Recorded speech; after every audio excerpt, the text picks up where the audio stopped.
if you have any thoughts or questions, you can put them in the chat, and just to make sure, or you can speak out. I mean, it's a small group, but if you just want to add it into the chat, I'll certainly see it, because Judy's next to me and she's monitoring. So,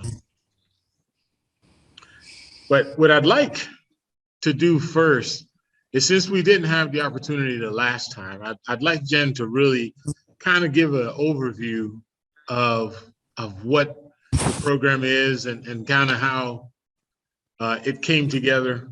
And then I'll add what I was interested in and why I wanted to join the effort. And then we'll have you each of you introduce yourself. Does that work? Sure. Sounds good. Yep. Yeah, so thank you everybody for coming, especially with dark skies and maybe yet another tropical storm hitting the area. I'm trying not to take it personally, like Forler doesn't like me anymore, but yeah, so just a little bit of background on how I came here and how Elgin and I came to be working together. So I have been a coach for a little over 10 years now. And I was working both with workers, a lot of whom were looking at career changes and how to advance their careers, but also with small business owners. And one of the things that really stood out to me was how much potential was being left on the table on both sides, right? And that the real catalyst for improving performance, improving economic outcomes, whether that was wages or revenue, was often not what you think. So, right, I'm a big education advocate. I loved school. But what I found as a coach, what really shifts things for people is often seeing a problem differently. It's a mindset shift that starts first. There's skills that can really impact that as well. But if I could get people to see themselves differently, to see their potential differently, their opportunities differently, that made a huge difference. And so what we were able to do was to really accelerate people's businesses and careers in a very short period of time through this mindset shift followed by skill sets. And those skill sets were often things like learning how to really be a good listener, or learning how to ask different kinds of questions so that you could elicit opportunities that you didn't think about before. And so back in, I think it was 2020, Elgin, that I was out there to give a talk. Was it really? Oh my gosh. Yeah. No. Yes, it was. Was it really that long ago? It was 2019. 10 years ago is how it feels like. But so I was there in Ocala and I was giving a talk. And at the time I was really talking about this new idea of education, and that what we needed to provide people with was the mindset and skill set to be more agile, right? Because the world is constantly changing. And certainly this was pre-COVID, but it was sort of, the laying out what life was going to be like, trying to respond to a pandemic where things are changing all the time. And so this idea of how do we build a more agile education that is inexpensive, that doesn't take a long time, and is available to everybody was sort of where we began. And so Elgin and I were talking about what could we do with this? And then the pandemic hit, and so many people were devastated, both health-wise in their communities, but particularly in their business. And so we said we wanted to take all of that learning that we had done and thinking around a new kind of education and bring that to small business owners as a way to accelerate their recovery and to create better teams, so that the end result was that we created a business that advance the careers and the economic futures of both employers and workers. And so, yeah, Elgin, you want to take it from there and talk a little bit about what you're bringing to the table and how we're working together? Certainly.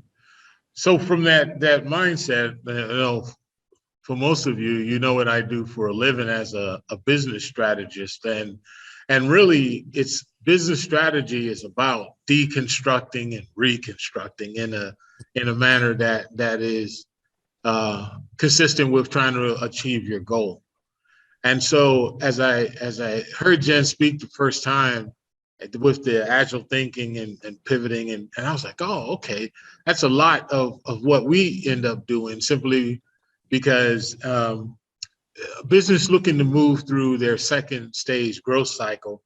The first thing that they realize is that their knowledge has made them successful, but they aren't very sure of what carries them past there.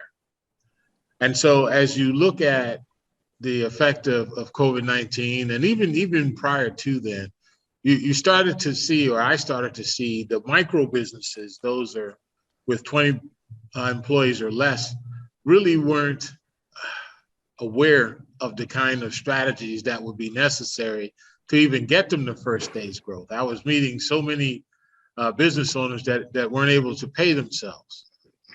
And so as we began to talk about what it would look like to help change those mindsets, you know, it totally made sense to go to the small business person, because in terms of economic recovery throughout history, from the Great Depression to now, small businesses have been the way to do it. So the small businesses have always been the way to do that. And really, Work for Humanity had really set out a great plan for helping employers to see their employees as a growth agent more so than a line item expense on their P&Ls. And so that kind of fit into what GoCDC does, right? The Greater Ocala Community Development Corporation, because we work specifically with small businesses. And so many times they see problems that they're having with staffing as really maybe there's a shortage in the pool or the available workers aren't ones that are very good. But the one thing that I heard Jen say, and I've said, is that, are you sure? Is it, could they be that person and you just not be aware of it? Or you have that person go or to do something, or like in Sarah's case, she had a scenario where she was down a couple of employees and one employee stepped up to a level that she was kind of like, wow, I didn't know he was that good. Okay. And so the whole concept being, we want to talk to you as the employer and really say, hey, do we have the right mindset to cultivate people who work for us into those growth agents that we want? I mean, do we always have to, you know, throw them out and find somebody new? Or have we done everything we can to make sure that that person isn't who we want? It could very well be, because there was something during the interview that caught your attention, so much so that you were willing to risk your money on it. Okay. And so the question is, if we had the right mindset, or if we talked about mindset, could we then make sure before we had any type of decision to change a person's role or challenge their employment, that we've given every opportunity for to maximize who they are? And that's really what I'm about, because I've shared with some of you before, if you've been in any of my classes, that when I first got to Florida, I was working for the Simon Property Group, and I was the director of marketing, and all of the guest services were under me. And Simon had 28 malls in Florida at the time, and they do secret shops to test the quality of the customer service. And we were 26 of 28. Fast forward 6 months, we were number 6. And so the regional VP asked me, what did I do? Did I change staff? I said, nope, exact same staff. And she said, so what did you do? I said, I really explained to them why they were there. And she was like, no kidding. I said, yeah. And they were like, oh, you know, and then everything improved, right? And then we talked about how to build that team. And then whenever they scored well, I got a bonus. So I walked out there and I shared it with them. So imagine you come to work and you're just standing at the booth, and I walk up and I hand you $100 bill, and you're like, what's that for? For being awesome. That's what it's for. And so they would actually self-regulate. If one of them hears somebody come in and they're saying something that's not correct, they would correct them, saying that's actually not correct. Here's the right way for that, or they made sure they. And so we used to put the book where they got shot in the office. I put it out there with them. So they would come out there every day and go through the book and be like, oh, girl, you got shot. Oh, that was terrible. I'd have never said that, and it was a lot of fun. But what we found is it created a culture where they made sure that every person got the level of service that we had wanted from the very beginning. But prior to me setting them down and really explaining that to them and talking about why they were far more important to that organization than I was. I mean, I might have been the boss, but all of the marketing I did, all of the promotion I did could be undone with them going one time, okay? And that person never comes back. So in a long way, that's what makes me interested, because, I would like for each of us and everybody in our peer groups to think that way in terms of brand experience, in terms of how that customer relates, how we relate to the employee relates to the customer. I mean, that's been proven again and again. And Elgin, I would just add here that not only are we looking at, helping businesses and workers work better together, but there is a bigger picture to all of this. And so I won't bore anybody with the systems analysis that I've done, looking at how do we transform our economy. But I really think that if we can help small business owners do this, this puts pressure on larger businesses. You guys actually become far more competitive than you are in the economy that we have today. And this forces larger employers to start providing better jobs and experiences for their employees as well. So really what we're hoping, if we're wildly successful, is that not only do we help small business owners, not only do we help workers, but we transform the economy. Excellent. So what we'll do is, if we'll start and kind of go a serpentine counterclockwise, right? So we'll go with Sarah first, and then to Steve, and then to Ivan, and then to Sherry, kind of like that. Just tell who you are, and name of your company, what you do, and why are you here?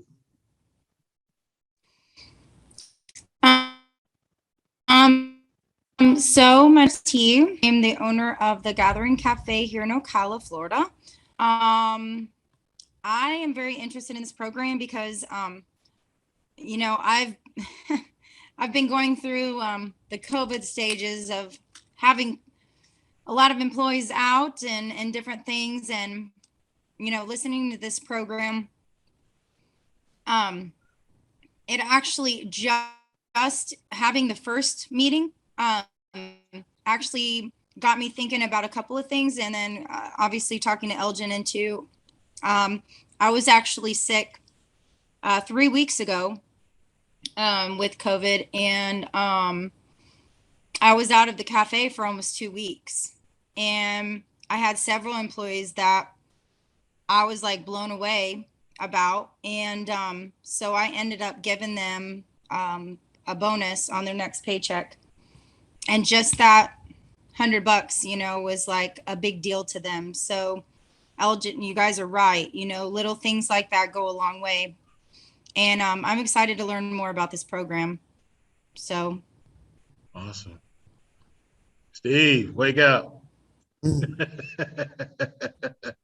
Oh, wait, brother. I just had Sherry and I had the privilege of sitting in on the this was the second course of the loan class today.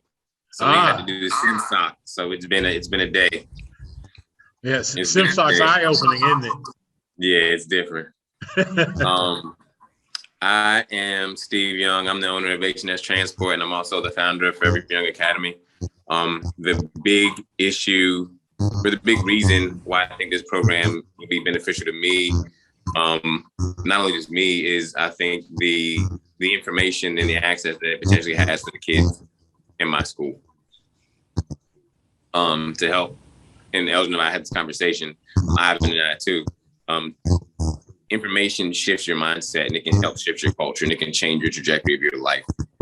And so that's my goal for any and everyone I meet, whether you work for me or whether you are, a student, is just, I feel like being able to embrace and help for the greater good is something that's huge and it's really, really needed. Especially in the red region, little Simsok. But in areas where, we have a lot of underprivileged kids and even in areas where it's just not even underprivileged, but uneducated. And they may be educated, but they may not have the proper, tools they need to help their business. I feel like, giving that access and helping these kids and people just get access to that information and be able to, grow is huge. And I think that growth only helps us as a society. So that's why I'm interested in this program. Fantastic. Ivan, you still on mute? Yeah.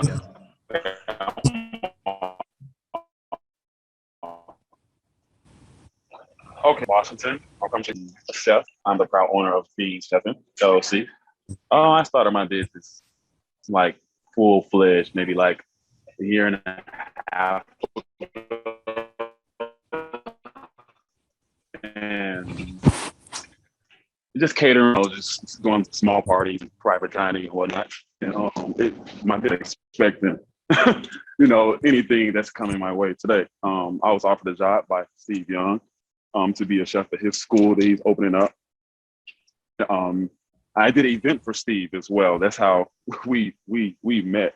But this program, mainly because I'm learning the ropes. You know what I'm saying? I haven't fully opened like my own, I guess storefront, so to say, restaurant, anything like that. So I'm literally like learning right now. This is like class for me, and thanks to Steve Young and Elgin, because they have, imputed a lot of information into me in regards to business and, and growth and things of that nature. So I'm just really like a sponge. I've always been a sponge my whole life, just soaking up as much info as I can. And that's how I've learned, what I know today. And even with being a chef, I never went to school for this, but, I've had several jobs. I've worked under top chefs. So it's like, I was promoted into a junior sous chef. So that's why I felt like it was my time to start my own thing. And it's been amazing. So now I will soon need employees as well. It's to that point. So, this is amazing. I'm just embracing the journey. I'm just here to learn. Awesome. Yeah. Mm-hmm. Thank you so much, buddy. Sherry. No problem. Sherry's, which Sherry? No, yes, not Sherry, Sherry Jackson. All right. My name is Sherry Jackson. I own a business, and it's called Remnant Business Solutions. So I'm a business strategist as well, and also a marketing consultant. I have 20 plus years of marketing background and about 20 plus years of nonprofit management background. And the reason why I am a part of this group is because I love to have that ground level access to something that a service is being provided where they're coming to us and there's innovation involved. So there are things that we will learn in this group that are new and have not yet been shared with others. So I'm just excited to, as everyone else, to learn to be not only efficient, but also just the tips of the trade that we would not normally have access to, some of these people who are a part of this group. So super excited. Sherrietta. Agree. Or you driving? Well, I don't want you talking while you're driving. But as you can see in the chat, she is the Director of Impact Initiatives at the Chamber here, and a longtime entrepreneur. She and I collaborate on many occasions, and she doesn't know it, but I'm certainly going to draft her to help out as far as the coaching goes, and referral source to other businesses that may benefit from the program. So welcome everyone. And we'll go ahead and get started. My lights just flashed, so we're gonna hope that the lights stay on. So really the first thing that I'd like to do is really to ask you a question. And if you guys wouldn't mind just muting your device until you have something to say, it'll cut down on the background noise. But I want you to imagine that you've transformed your business so that it can nearly run by itself. What would that look like? What would it take to make that possible? And I really want you to give that serious thought, because the type of input that we're looking for are based around those very things. And I'm sure many of you as a business owner, may think that that's impossible. I don't know. But what would it take?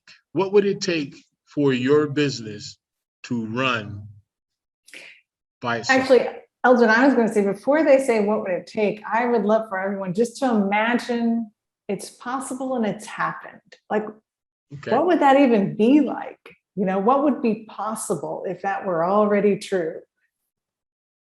Would you spend more time with your friends? Would you knit a sweater? I mean, what would that be like?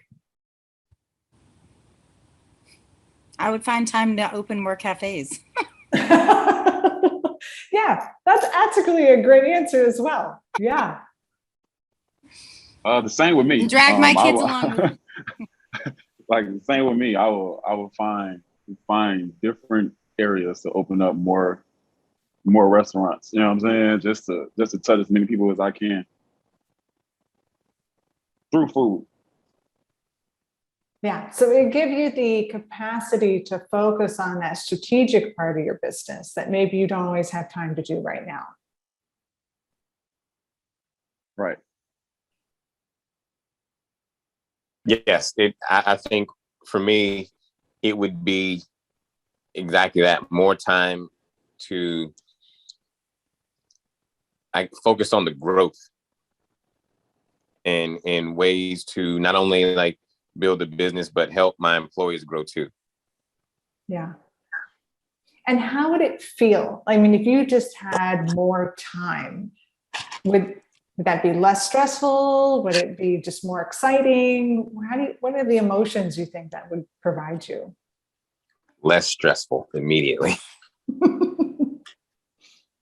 I would say a little bit of both, just because I have 2 young kids too. So I do tend to try to spend more time with them as I do in the business, but in some circumstances it's not possible.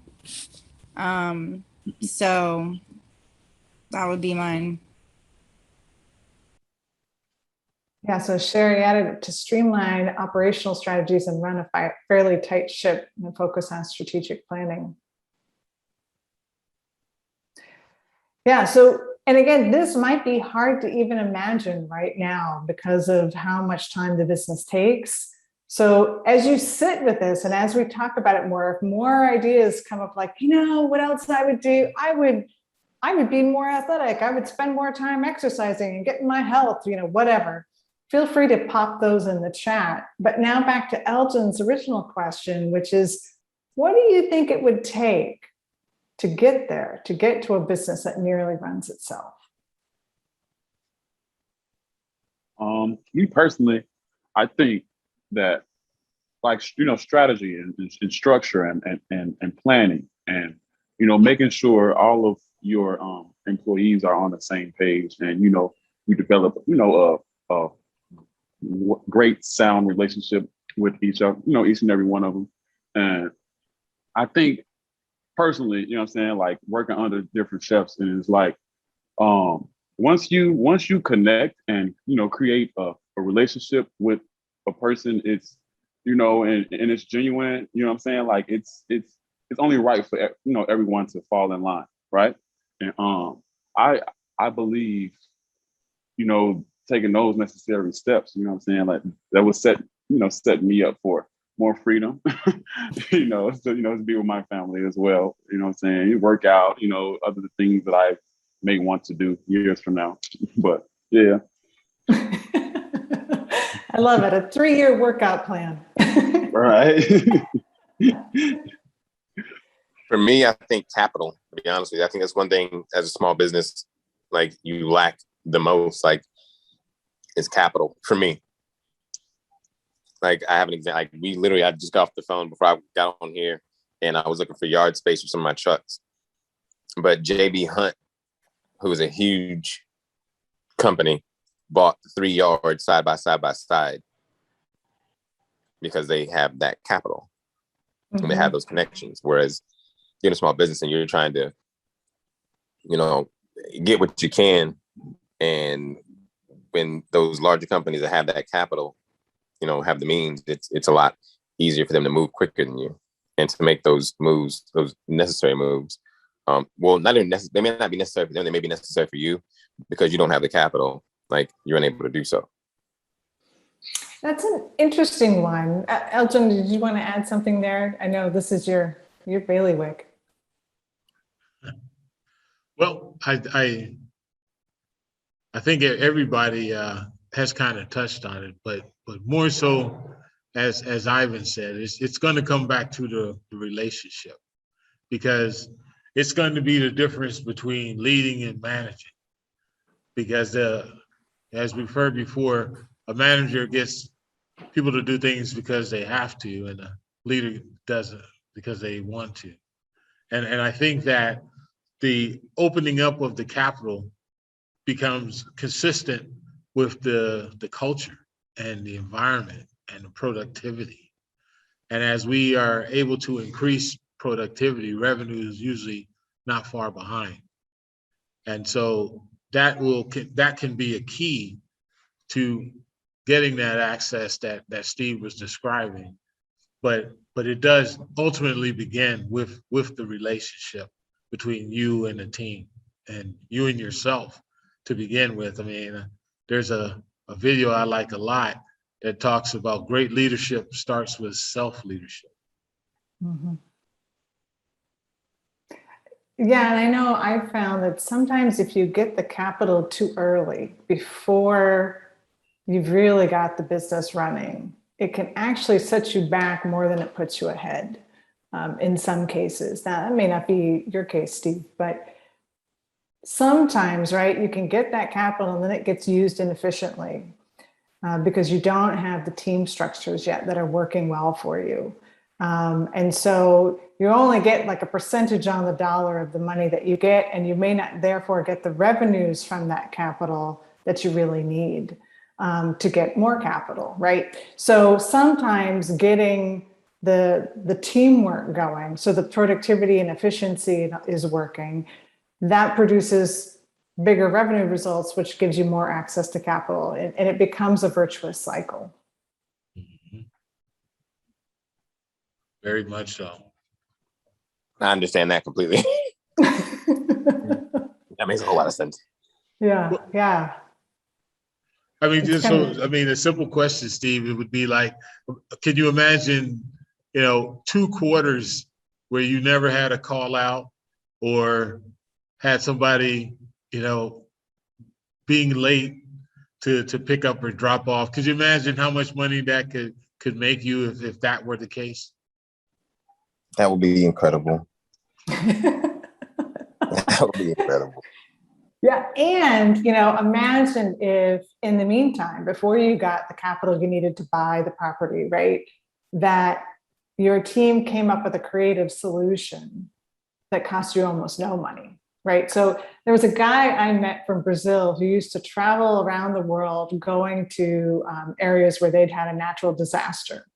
And he would challenge the residents to go create a park in 24 hours. But their one constraint was that they couldn't spend any money. And it was amazing what the community was able to do given these kinds of challenges. So if you had teams, right, who could take on these really tough challenges that, you know, at first blush don't seem to have any clear answers. I need a place to store my equipment. I don't have the capital to do it. How do we solve that problem? Having a team who could help you come up with the solutions before the capital makes you more likely to get it. And that too goes into, you know, both Sarah and Ivan are in the food service business. Everything from how do I reduce my waste?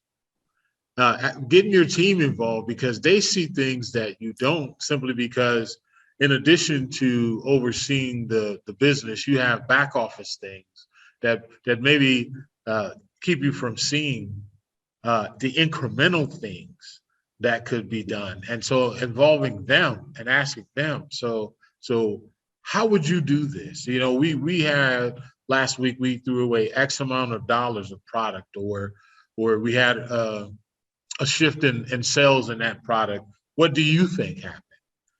And put a fresh perspective on it, simply because we have to get out of that mindset that we have all of the answers, or as a owner or boss, we're supposed to have all of the answers.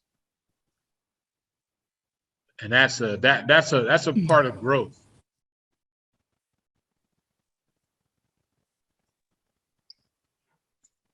So if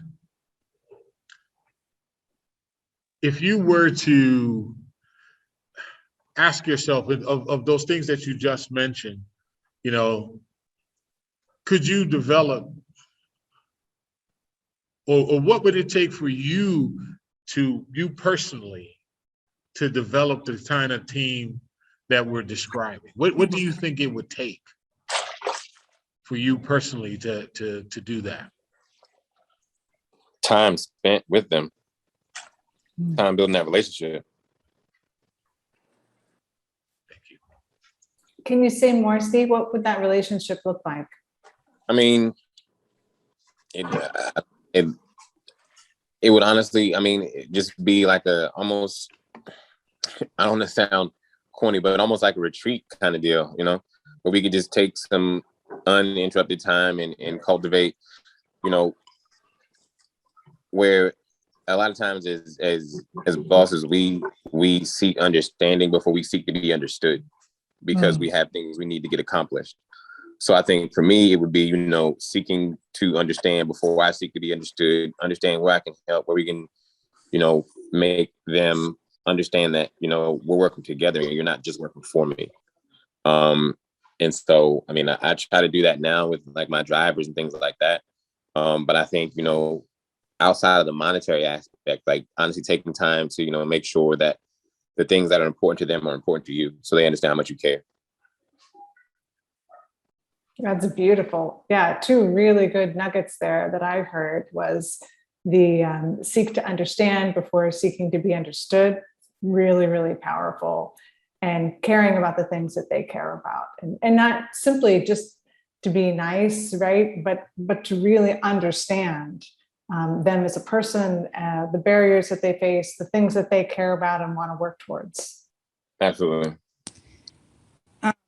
I do have to say something to that, though. There is kind of a fine line, especially with our youngsters these days, because I'm running to constructive criticism and them taking it like I don't think they know how to do the job. So there's like I'm hoping that in this program, it teaches me how to address those things, because it's like, an employee actually told me, she's like, you tell us we're doing a good job, and then you tell us to work on this, and then you turn around and say, oh, you're doing a good job. So, and this is exactly what she said to me. So you're telling me I'm doing a good job, I suck at my job, but I'm doing a good job. And I'm like, no, that's not what I'm saying at all. So where's that fine line? Building a relationship with your team, yes.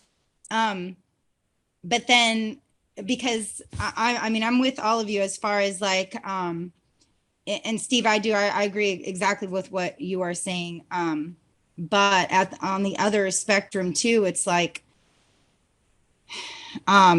you know, you build that relationship. They know what your standards are, and then those standards aren't met. And when they're addressed, they feel like you are coming after them, like they don't know how to do their job. So, but I think that might be just the young generation, because I do have a lot of, I have 17 to 22. Yeah, So I it think might be just the culture of the generation. So that's my struggle. And I'm hoping that in some way, shape, or form, this program will not only help me, but to help my team mature. I think that's really the key point, Sarah, is I don't know if it's generational as much as it's maturation. You know, Yeah. they don't have a lot of experience. And what experience they do have is very right, wrong oriented. Yeah. Right. Because I almost come in, because I don't want to come in as a mom. You know what I Right. mean? So it's like, and sometimes they'll be disobedient. And it's like, you guys, this is a job. So yeah, that's my struggle right now. And so, do you have any sense of, I mean, and maybe you don't, and that's okay, and we'll certainly talk about this kind of thing, but what could you do personally? What sort of transformation would you need to provide, either in how you're relating with your team or in the culture that you're building to help address that issue? Well, I mean, I'm still learning it myself. I've been trying different ways to address different things, more on a coaching aspect instead of just kind of addressing this has to be done this way, kind of in a coaching way instead of addressing and I've never demanded anything, kind of, I guess. So I'm kind of in this learning myself. So, I mean, I haven't even been open 2 years yet. I've had I had a lot of turnover in the beginning just because I opened right before COVID hit, about 6 weeks before COVID hit, actually. So, in that, and then I've had 3 team members that have been with me fairly since I opened. So a little over a year.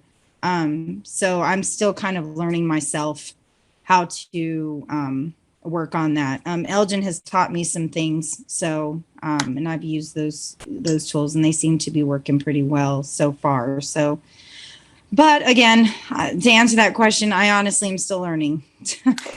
What I heard, first of all, is you're amazing, right? To have opened when you did, to be where you are now.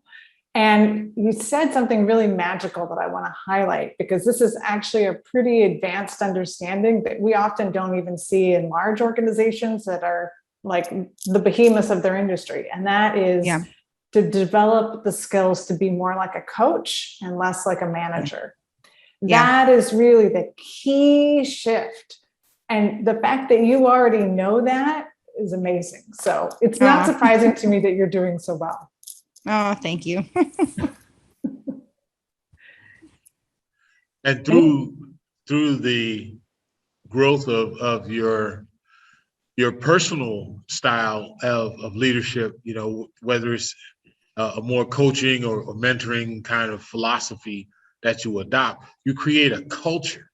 Mm-hmm. And that's really the aim, right? I mean, what makes Chick-fil-A Chick-fil-A? Why will people sit in line for 40 minutes? I mean, it's a good chicken sandwich, but I don't know that it's that good.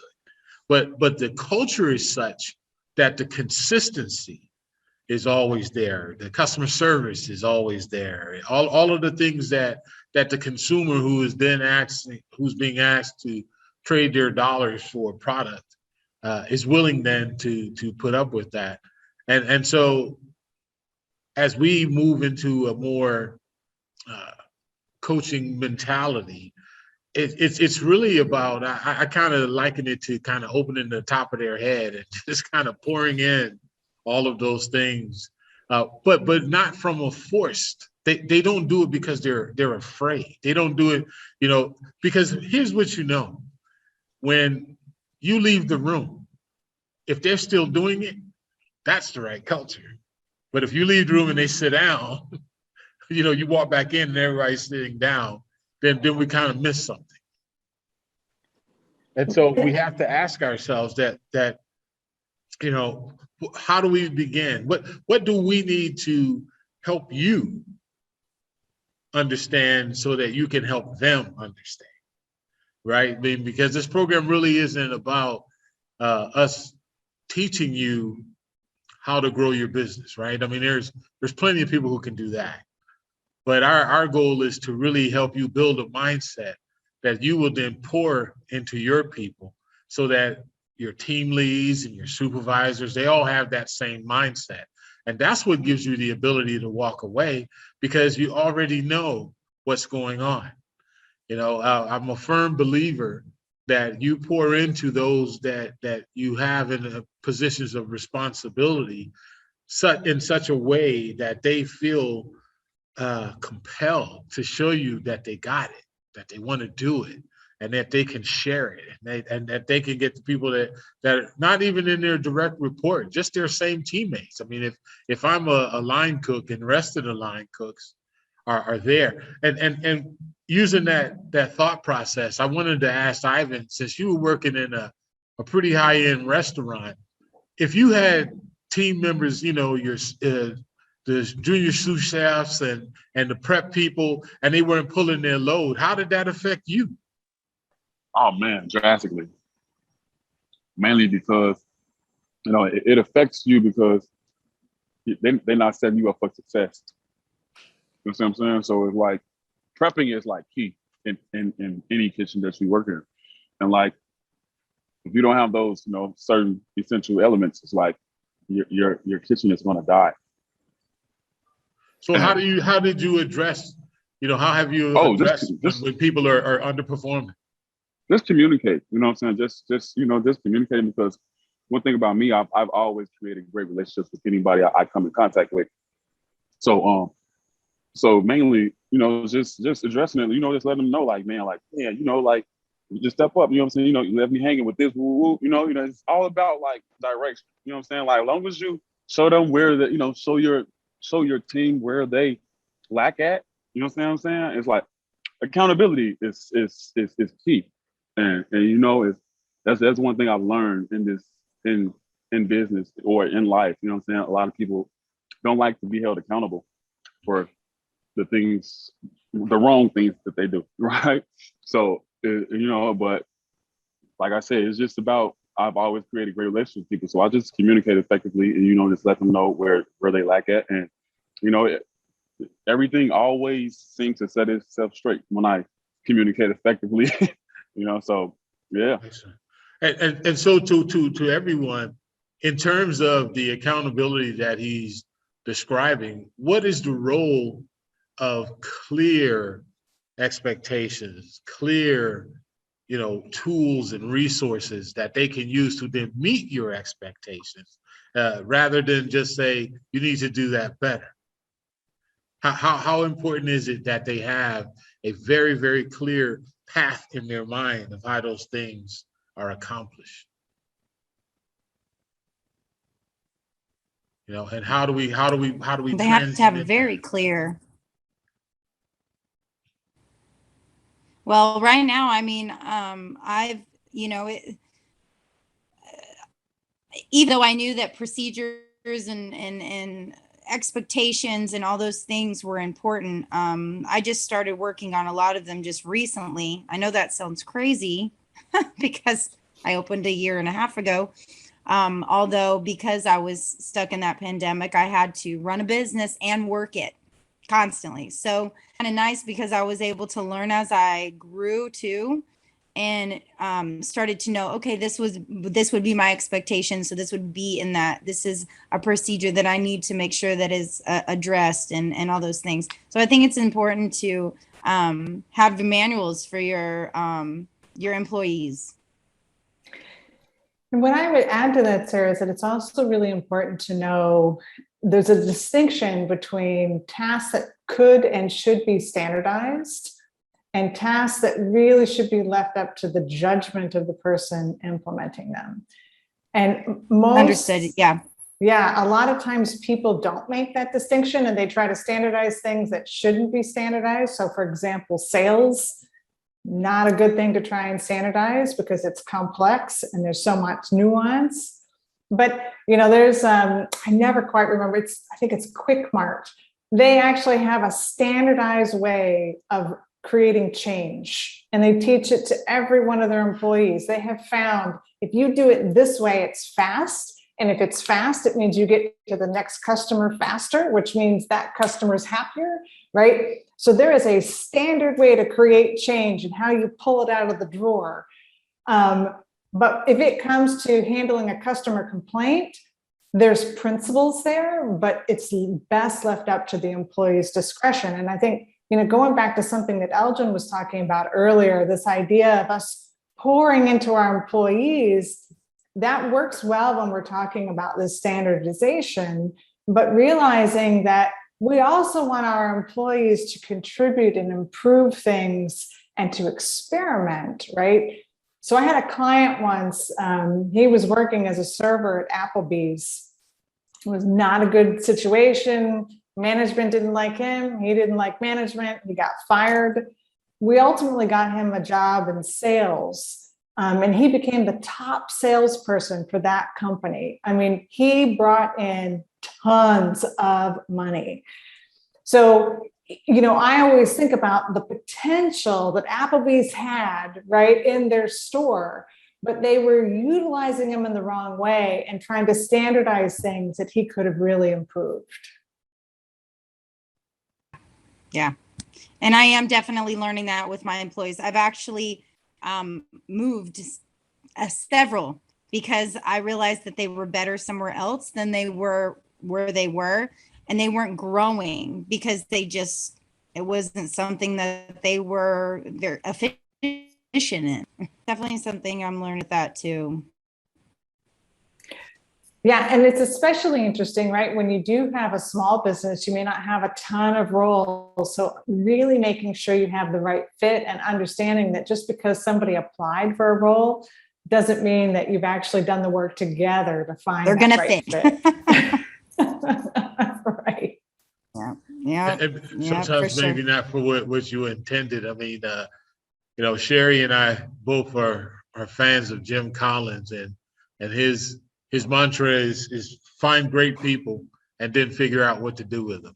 You know, because there's too many times we have a particular need and we try to find that person we believe fit that need, and whatever attributes those are. But if we can kind of focus in on the idea of just finding great people, then we can work with everything else. And it's easier actually to move them into what you need if the processes, if they clearly understand the knowledge and the information of what you're trying to accomplish, and then how that gets accomplished, and then you actually empower them to do it. And I think that's a huge part, empowerment, because I was talking with someone the other day, and I mentioned the best compliment I ever had was I was doing a 15-month project where we were building the customer service for a large company, and I had a team of about 6 or 7. And I never forget, the COO came in my office one day and he says, "What exactly do you do? I mean, I see your team, I know what they do, but what do you do?" And I said, "Thank you very much," because that told me that I was doing my job absolutely correct, because I empowered them to the point where he couldn't even figure out why I was even necessary. That's a great thing. What would you say, Jen? Absolutely, right? That's the definition of a business that runs itself. Ivan, go ahead. What did you want to add? No, I was just laughing at Elgin at, you know, the compliment he received. That was actually pretty nice. I was just laughing at that. But like, so basically, you know, like, so basically what you're saying, Elgin, is like empowering your your team, and and just and letting them know that basically like empowering them and creating a relationship with them to the point where the business runs itself without runs itself.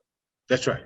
That's right. Okay. Or using your industry, when you come in with your recipe book, that you have empowered your prep team and your sous chefs to the point where they understand what you mean when you say, I need the roux to be this consistency. I need it to be, nutty in flavor, and I need it to be a chocolate colored brown, and you have confidence. You don't have to keep walking back in there and asking to taste, or what are you doing and why are you doing it this way? But that really does come from how you see it, not really how they see it, because they're just going to do what they're told. And the clearer you are that on giving them your confidence, right? The more likely they are to, even if they didn't understand, number one, they'll come and ask.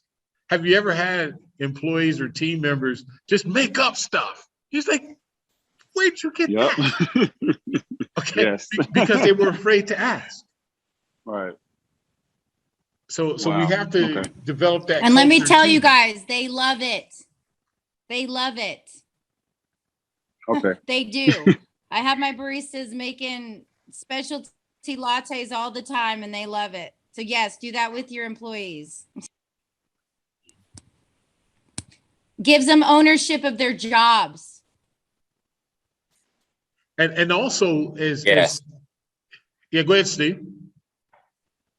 No, you're absolutely right. Yes, I've got a guy who I've got a driver named Maurice who absolutely like takes ownership of his job completely. Like, I had to let someone go recently. I would have to talk to her 3 or 4 times a day, and Sarah, to your point, almost whether it's a generational thing or like Jen said, it's a maturity thing.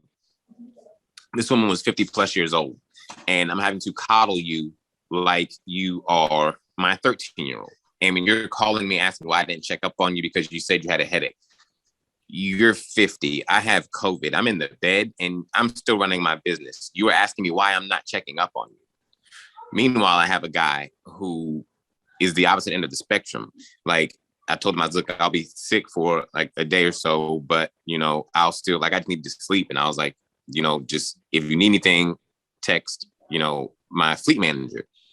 He took it upon himself to do all of his paperwork, turn everything in, sent me receipts and was like, hey, I know you're sick, but I just wanted to shoot you this. All right, I'll talk to you next week. So awesome. I talk to him once a week and I don't have any issues.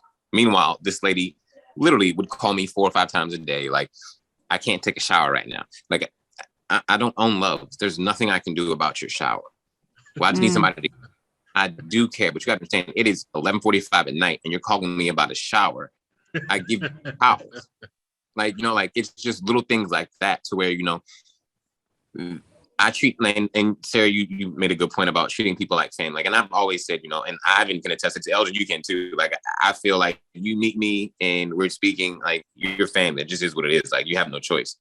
And so, but she took that and misconstrued it as, treat me like a child kind of family. And it's like, there are 2 very distinct different things. Like, treating you as family as an adult, knowing that, hey, I'm going to look out for you and I'm going to fight for you because you work for me. So I'm going to work for you, as opposed to, coddle me because I need a shower.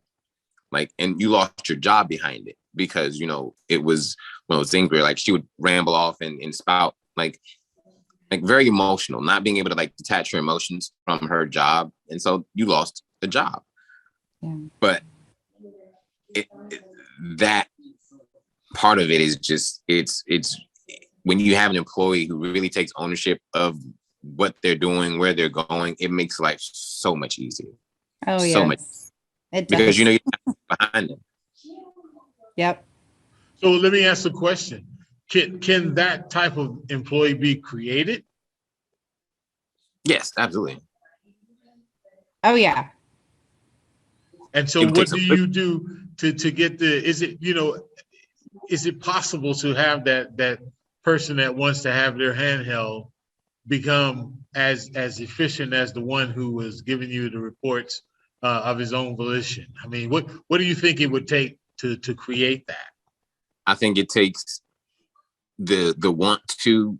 It there has to be an innate like drive. Like you have to be intrinsically motivated as an employee, but as an employer, you also have to be motivated in the understanding of their goals. Like I asked, like again, like for me, and even the lady who I let go, like I asked her what she wanted, like what's your 2-year plan? Because I feel like if you come to me without a plan, I don't want you working for me anyway, because you're okay being stagnant.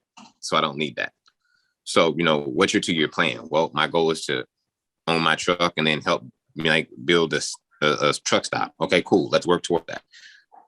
You know, so I think it takes all of that, but it also takes that intrinsic motivation from that employee, as well as the push from us, the employers, to want to help drive their success, but we can't want it more than they do. Yes, I agree with you, Steve, on that. And you know, I know you guys have heard me say this before, that, you know, I've always taken what Elgin has says, and, you know, with your employers, you know, I will help you and I will hold your hand as long as you need me to. But then when you tell me you're ready, I'm going to let it go. And then that's when I know that you are, you know, ready. You're going to fulfill your job. You're going to, you know what the standard is, you know what the quality of whatever needs to be brought out. You know, they know all these things. And I love that, because, and I'm telling you what, it works, because, you know, you might have to hold their hand longer than you particularly want to.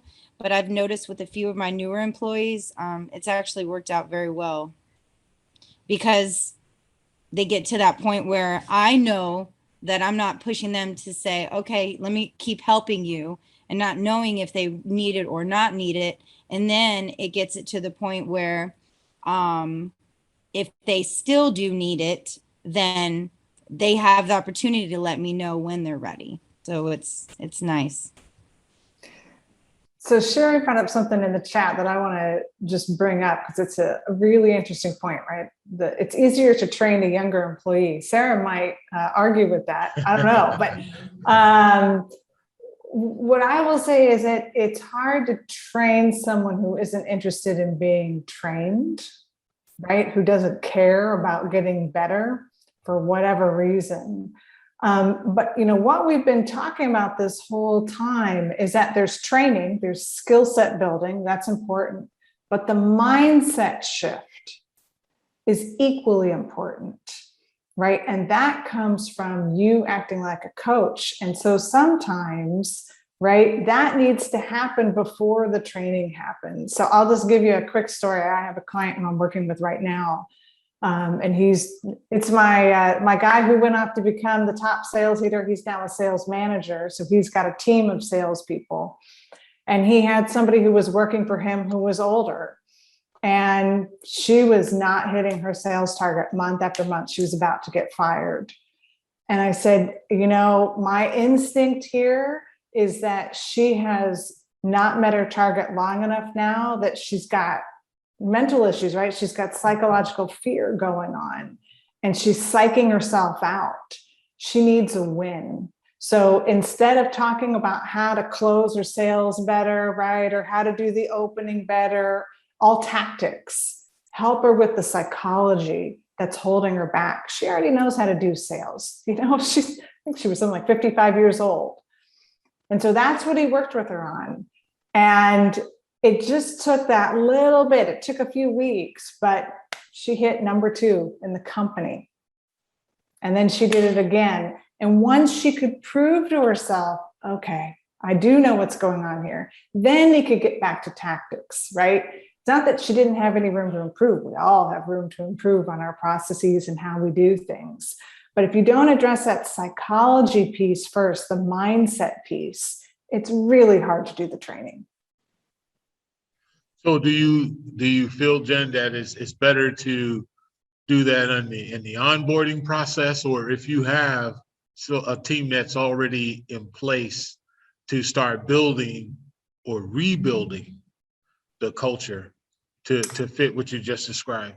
Yeah, I mean, really, it's both of those processes are happening all the time, right? So ideally, in the onboarding process, you're spending some time on growth mindset. You know, this idea that, look, I'm not expecting you to get everything perfect. And in fact, what I really want you focusing on is your learning. You're going to get it wrong, but that's an opportunity to learn. So now you have a team that doesn't hide mistakes. That's a big one, right? That feels like, hey, even not only could I potentially learn from this, but my teammates could learn from this. This could then improve our entire process of how we do things, right? So they see themselves as part of the larger growth mindset of the organization. So really that mindset shift that you're trying to do in the onboarding process is helping to say, this is a psychologically safe place to be. It's okay to make mistakes. We learn from each other. And what we're all about here is growth. And my role is to support your growth in whatever way you need. And that's going to look like different things at different times. And to that, something that I think that we both agree on, and many of us agree on, that cross-training also becomes very important, because it's easier, like, again, using the restaurant, to have front of the house blaming the back of house, and back of the house saying, you don't understand what it's like to do what we do. And so having them cross-train and move into other positions to just train, even if it's not ultimately what their position is in the machinery every day, at least it does then allow them to understand, you know, the typical business matrix is vertical, right? There's the boss, and then it goes down. And really the most effective matrix is horizontal, where everyone's elbows are locked, and they understand that when this one tilts, it tilts everybody else, and that visually they understand what happens on either side of them in the supply chain or in the experience that a person has in the restaurant. So as we cross train, and that gives those perspectives, one, it helps it move more fluidly, but two, it helps out when you have people call out, or if it helps out when people get sick, that you aren't stuck as the owner having to fill in because there are other people who have that same skill set or that same knowledge base. And Elgin, that it's a good point, because it applies to the strategic aspects of the business, right? So it's not just, you know, somebody who's serving is also cleaning dishes and maybe learning how to prep the food for the chefs, but it's also saying, hey, I want you to understand what I'm doing in marketing. I want you to understand, how do we do customer experience, and how do we think about that, and involving everybody in that process, right? So that's how you start to move towards not only getting the good fit, right? So sometimes you have much broader job descriptions than a typical business might, right? Because you might have somebody who's serving tables and coming up with marketing campaign ideas for you. But it also, this is how you get to the self-running business, right? They start taking things off their plate, which also gives them growth opportunities both in your business and beyond it, right? So Steve was talking about that 5-year plan. Where do they want to be, and what kinds of things can they learn to help you in your business to get them there? You know, a great example of what you're describing is early in my retail past, I was on a big sales floor. There were probably 28 of us, and I was in the top 3 in sales. And one day the store manager brought in the top 3, and he said, "Hey, we're getting ready to have a big sales. I need you guys to help us with the ad." And we were like, "What?" He said, "Obviously, of 28 people, you guys are the top 3 salespeople. You understand the customer better than the other 25. So it only makes sense that you help us do the ad to attract those people." And I tell you, that was talk about walking around with your chest puffed out. I mean, that was phenomenal. And I took that ad when it came out, man, and I put it in my scrapbook because I helped do it. But the entire time I worked there, he let us do it, and maybe that's what started my lean toward marketing. But I thought that was in hindsight, that was brilliant, because he brought us into a part of the business that we normally wouldn't have had exposure to. So we were very loyal, as you can imagine. Yeah, that's a great story. Elgin, I'm aware of the time. Do Yes. we want to talk a little bit about the program, how it Yes. works, answer any questions? We're not actually officially opening registration until September 9th, but we'd love to get your feedback as well on what all you want to see in there, because one of the great things about being part of this initial cohort is that we will craft the program around you. So we have different pieces that we think would be really useful to teach and to share, but we want your input as well. So do you want to give the overview? Sure. Actually, before I do that, any takeaways from the stuff we just talked about, or questions or anything from what we just talked about? I know we hit on a lot of different things. I mean, Sherry Jackson, I know you're a wealth of knowledge there. You're just being quiet, but you can come on, give me some insight.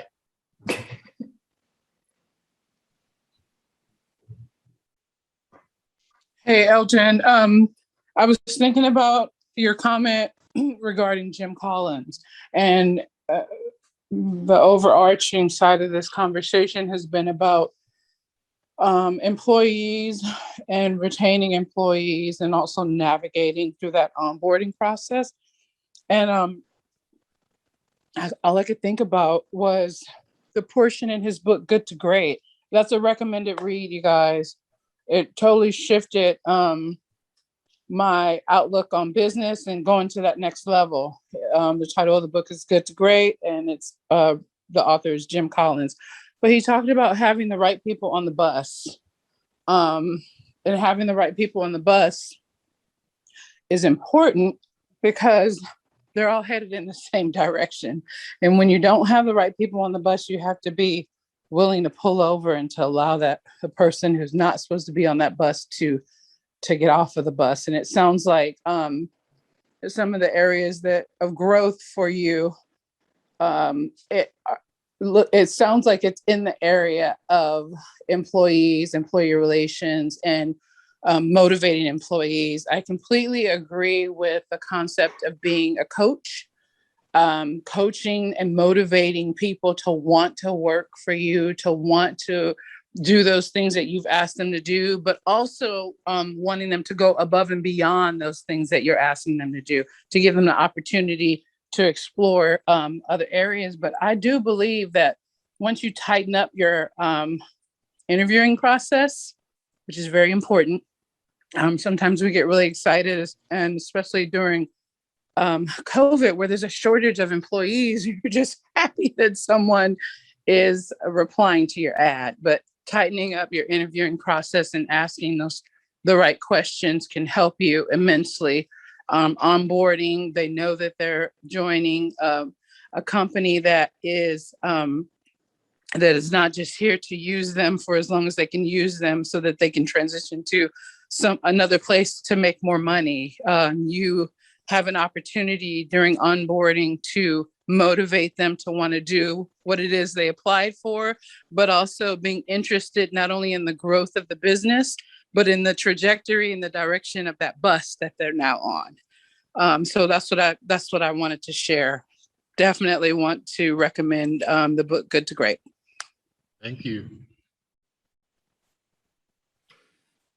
Anybody else want to add anything before we talk about the program itself? I was just going to kind of say the coaching thing, lots of coaching tools. It would be nice. Yeah. Yes. Ivan, did you want to add something? Not really. I'm literally just, like I said, I'm a spud, so I'm soaking in everything, and this has been very informational, for me and my future endeavors, you know. So yeah, this has been really awesome. That's really all I got to say. I'm just being a sponge and I'm just soaking everything in. You guys Awesome. you guys rock for real. Yeah. Thank you. Yeah. So just a little bit about the program. So one of the things we struggle with, I mean, there is so much we could share. And what we're really trying to do is really just show you what's possible in this program, right? So this is sort of the appetizer, if you will, to a much, much longer meal, an infinite meal, which is really sort of the best possible scenario I could imagine as a foodie. An infinite meal. So really what this has meant is sort of an introduction to one, the mindset piece. What's the mindset that you as the owner need to bring? What's the transformation that you need to begin in order to create this culture that we're talking about? Because it really does begin with the leader. And then two, how do we help you act more like a coach and less like a manager? So there's some real skills there that we can teach you. And these are the kinds of things, like we said, where even a small improvement can produce huge changes in how your employees are reacting to you. So Pam, who is also on our team, who unfortunately couldn't be here tonight, she teaches a lot of this in large organizations. And she actually had a guy who said, holy buckets, when I started doing this, not only did I get 25% of my time back, but I started getting people who were volunteering instead of me having to direct them, right? That was the big shift. And that happens in just 8 weeks. So these are very small changes. You know, we're aware of how busy you are right now. So part of what we want to get you to at the end of 8 weeks is how do we help you be less busy and getting your employees to help you so that you can keep focusing on this cultural shift, because that will take a longer amount of time. Anything else you want to add there, Elgin? Well, just to the reimagining of the employer-employee relationship. Yeah. Right. That once again, that you're doing it with your arms locked together, so that they can see. And Ashley, I'm a fan of transparency. I mean, you know, we can sit down and quarterly, I'll show you our trajectory. Here's where we're headed. You know, this is what a profit and loss statement looks like, and share, because it's very critical that they understand that the difference between when you hand somebody, someone, if you ask them, would you like a napkin? And they said yes, and them reaching down and grabbing 15 napkins and handing it to them, like we've all seen, or them saying, would you like a napkin? And they say yes, and they say, how many? You can ask them how many, because you know what? Everyone knows how many napkins they use. My wife only used 1 napkin. I don't know how she does that. Me, I'm like 4. Right? Because men smear, right? So, but believe it or not, most people know. But but imagine your employee is so bought into your fiscal health, right? That they understand that. Or if they ask you for ketchup, how many would you like? Instead of that crane mentality where they just pick in the bucket and then drop all this ketchup down into their bag. But it's that culture. I think that's so important, Elgin. What you just said is, you know, if you want people to run your business essentially for you, that means that they have to understand the business, right? So it's not even just teaching them their role as we narrowly tend to define it, but over time, they have to understand a P&L statement. They have to understand where the waste is happening in the business and start looking for it themselves. And a lot of businesses that implement these kinds of methods see huge cost savings, right? Because the awesome thing about cost savings is it goes directly to profit, right? So rather than having to develop a new product or service, right, which just has a cost to it, cost savings is just all money back to the bottom line. So if we can save you time, if we can make you money in cost savings, and if we can help you get your team all working in the right direction together, That's what we're hoping for. And again, that's a long-term process. I would never promise that we could make all that happen in 8 weeks, but we can give you the foundational principles to start moving in that direction. And Sherry was asking what the course design is like. And basically, we've developed a curriculum, and it's going to be a combination of learning management system or online learning, where there'll be videos, there'll be handouts, and then there will be weekly sessions where you're talking to one another and the coach as well to help you move through that. But a lot of it's self-paced simply because, you know, we're very different, right? Some of us, I do better between the hours of 10 p and 2 a sometimes, you know, see, because the world is slowed down then, and I can actually get some quiet thought. So it's great to have a system where I can go in at that period of time. But then there'll be periods during the week where I can speak directly to a coach or a mentor. The other thing that we're really excited about having a cohort is that it gives you the opportunity to practice some of these skills with each other before taking them to your employees, and and practicing them with us. So if you want to, you know, coach each other and be coached by us to have that modeled, I think that'll be really powerful. Because, you know, you're not going to be great at it when you first do it, and it'll feel a little foreign. So having an opportunity to practice with each other would be really helpful. And that continues, right? Yeah. That after the program is over, you still have the opportunity to reach out to one another and say, hey, you remember 3 weeks ago when Pam told us to do XYZ? Do you know my employees got it? Oh man, it is amazing. I can't believe it. They actually got it, right? And then the other one goes, well, tell me, because mine sure haven't. Okay, tell me what you did. And that's a great way to grow. Right. And we will be modeling for you the idea that even though we have a lot of experience doing this, we want to take your creative ideas and your intelligence and bring that to the group as well, right? So we're going to be modeling what it looks like to tap into the collective intelligence, even on things that you may have never done before. That's right.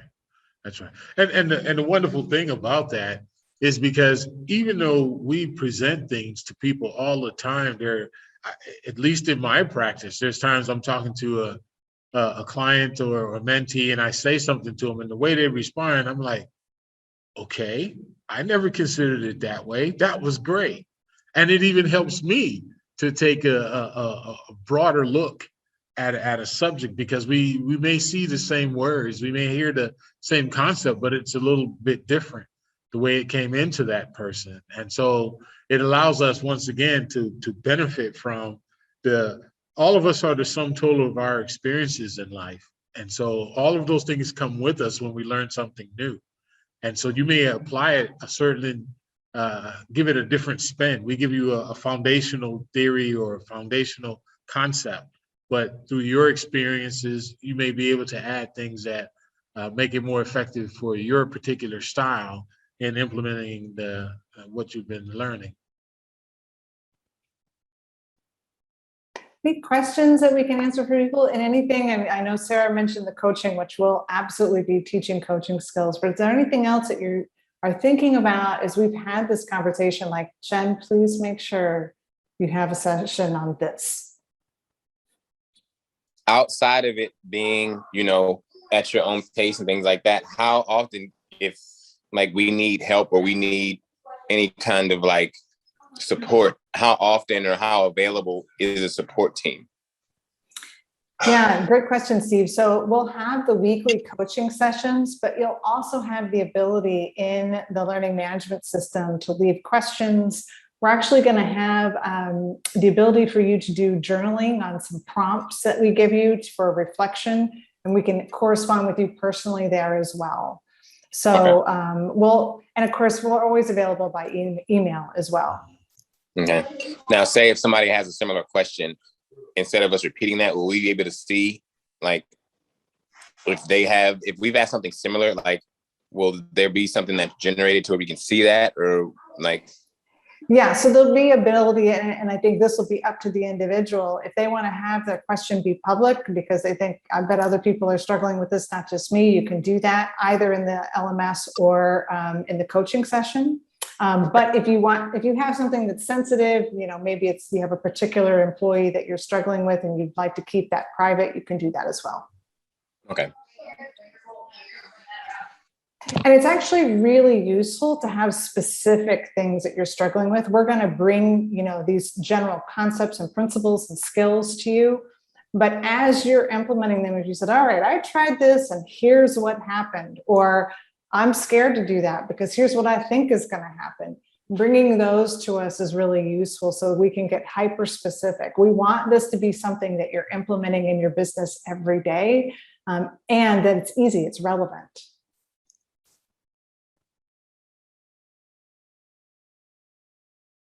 Excellent. Anything else, guys? So what we'll do is in the coming days and week or so, you're going to receive some more information from us. And, as you kind of soak all of this in, and really we'll send more details on the program and so that you can get a better flow. And I'd also like you to reach out, because each of you as entrepreneurs know other entrepreneurs. And we want to make sure, now we're only accepting 15 into the program, but we want to make sure that if you know somebody who's just like yourself, who's just at that point where they're moving and you can see that the light at the end of the tunnel isn't an oncoming train, okay, that we can really help, because again, I think the thing that excites me personally is that the aha moments of mindset change. It is just so amazing, because it's just so many times just perspective. It's not that you don't have the acumen, you don't have to have a degree, you don't have, it's just, isn't the saying, if you don't like the way you feel, change the way you think? Oh, Elton, we are going to go in depth on that very topic. That is an entire lesson in the course, actually. That's right. We'll teach you how to do that. Wonderful, wonderful. All right, Yeah. so with that, if there's And nothing. I put in the Yes. chat, if you want to get notified as soon as registration opens, Yes. there's a link there to put in your email address, and we'll send you the registration page once we've opened that up to everybody. And then the course actually starts on September 20th, but between September 9th and 20th, we'll be sending out some early content. And as a fun example, we're actually going to start with an interview with a business manager who actually implemented these ideas on her team and what happened as a result, that I think you'll find really interesting. Excellent. Well, thank you, everyone, once again.